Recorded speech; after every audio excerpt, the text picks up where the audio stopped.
Hey guys, welcome to Daily Screen. Thor Love and Thunder tinggal menghitung jam saja akan dirilis di bioskop terdekat kita. Thor Love and Thunder jadi film MCU selanjutnya yang akan memuaskan fans setelah suksesnya Multiverse of Madness. Kalau kalian perhatikan di channel Daily Screen sendiri tidak banyak teori yang kita bahas untuk film keempat Thor ini. Semua itu demi menjaga ekspektasi kalian semua untuk film keempat Thor ini guys. Sebenarnya memang Multiverse of Madness dan juga Thor Love and Thunder tidak bisa disamakan. Multiverse of Madness kita menaruh ekspektasi tinggi karena banyak sekali karakter favorit yang join di film tersebut. Namun untuk Thor Love and Thunder ini murni sebagai film tentang perjalanan mencari jati diri seorang Thor yang kebetulan menemukan masalah baru yang dibuat oleh Gorr the God Butcher. Meskipun kita sudah membuatkan video breakdown untuk Thor Love and Thunder, tapi semua itu belum cukup guys. Nah, untuk menyegarkan ingatan kalian untuk Thor, kita akan menyampaikan beberapa poin-poin penting dari perjalanan karir Thor selama di MCU. Di video kali ini kita akan merecap perjalanan cerita Thor terutama untuk film-film solonya. So sebelum menyaksikan Thor Love and Thunder, inilah beberapa film Thor yang bisa kalian tonton. Film yang pertama tentu saja Thor yang dirilis di tahun 2011, di mana ini adalah awal mula bagaimana kisah Thor versi live action itu dimulai. Kalau kalian ingin mengerti Thor, jelas kalian harus menyaksikan film Thor yang pertama ini guys. Di film yang pertama kita akan bertemu dengan Thor Odinson, pangeran muda yang akan menggantikan Odin sebagai Raja Asgard. Seperti kebanyakan manusia yang ada di bumi ini dengan status, bakat dan juga warisan yang sangat melimpah, Thor yang terlahir serba ada agak sombong dan meremehkan siapa saja. Dan jelas di film pertama ini Thor kemudian mendapatkan masalahnya sendiri. Setelah menentang ayahnya, Thor kehilangan kekuatannya dan diusir dari Asgard, kemudian dikirim ke Midgard yang kita tahu itu sebagai bumi. Dikirimnya Thor ke bumi oleh Odin tentu saja menjadi awal mula kenapa Thor begitu mencintai masyarakat bumi. Selanjutnya kita akan bertemu dengan ahli astrofisika yang bernama Jane Foster yang diperankan oleh Natalie Portman bersama dengan asistennya Darcy Lewis yang diperankan oleh Kat Dennings, dan yang terakhir ada mentornya Dr. Eric Selvig yang diperankan oleh Stellan Skarsgård menemukan Thor ketika dia diasingkan pertama kali di bumi. Thor di sini diasingkan karena Odin kecewa pada sang anak yang terlalu ambisius, haus akan perang, dan mengakibatkan kekacauan dunia yang susah-susah dibangun oleh Odin. Di poin selanjutnya di film ini juga diceritakan kalau Thor meninggalkan cinta barunya Jane Foster untuk mengalahkan Loki di Asgard. Loki rupanya meninggal setelah ditolak oleh ayahnya dan dengan sengaja jatuh ke dalam jurang maut. Tapi ternyata Thor ditipu, Loki ternyata belum meninggal, ternyata Loki justru muncul di fasilitas S.H.I.E.L.D. di mana ia benar-benar tertarik dengan Tesseract. Di film yang kedua yang harus kalian tonton adalah Thor The Dark World yang dirilis di tahun 2013. Di Thor yang kedua ini, Jane Foster melakukan perjalanan ke Asgard untuk bertemu dengan orang tua Thor. Di film yang kedua ini, Jane Foster terpapar Reality Stone setelah menemukan sebuah bangunan dengan medan magnet yang sangat aneh. Selanjutnya, Jane Foster dibawa Thor ke Asgard untuk penyembuhan karena dianggap lebih canggih daripada di bumi. Di sisi lain, Loki terbunuh saat membantu Thor melawan Dark Elf, dan lagi-lagi ini bukanlah kematian terakhir bagi Loki. Loki ternyata kembali hidup dan meniru ayah angkatnya Odin sang Raja Asgard.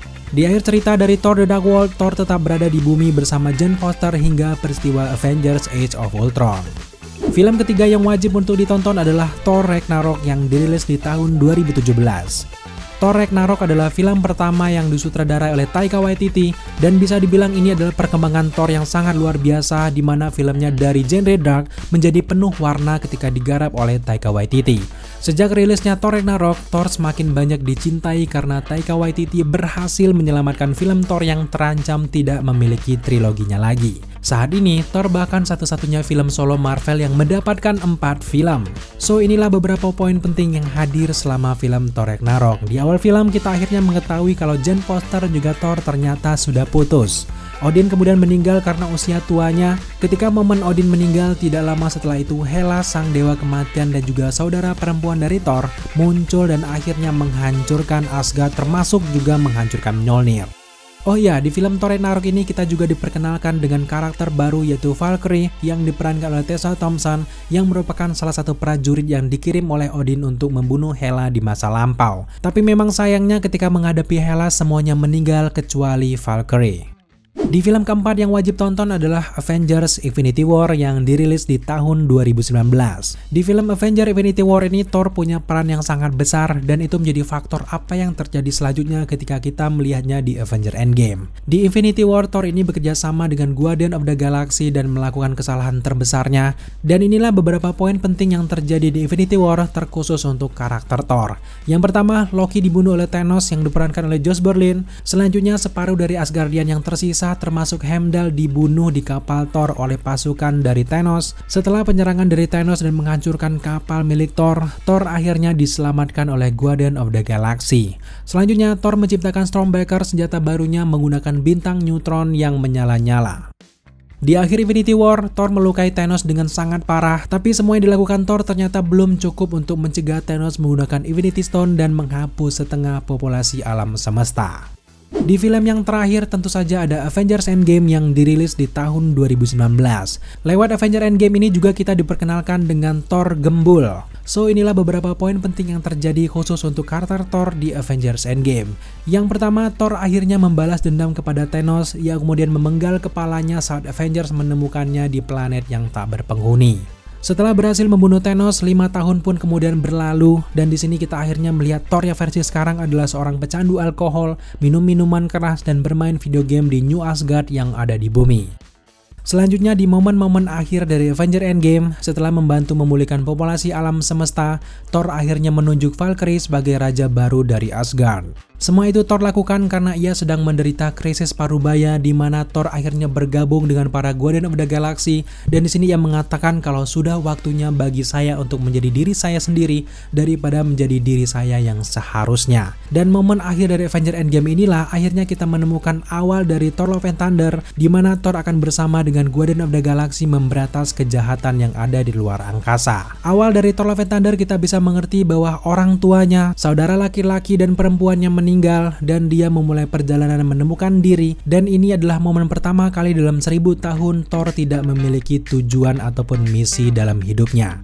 Nantinya di film Thor Love and Thunder kita bisa mengerti kalau Thor yang sedang mencari jati diri tiba-tiba terganggu dengan Gorr the God Butcher yang membunuh banyak dewa, dan kejadian ini tentu membuat dia sangat penasaran dan memiliki misi baru, tentu saja untuk memburu Gorr the God Butcher. Oke guys, itulah beberapa persiapan sebelum kalian menyaksikan Thor Love and Thunder.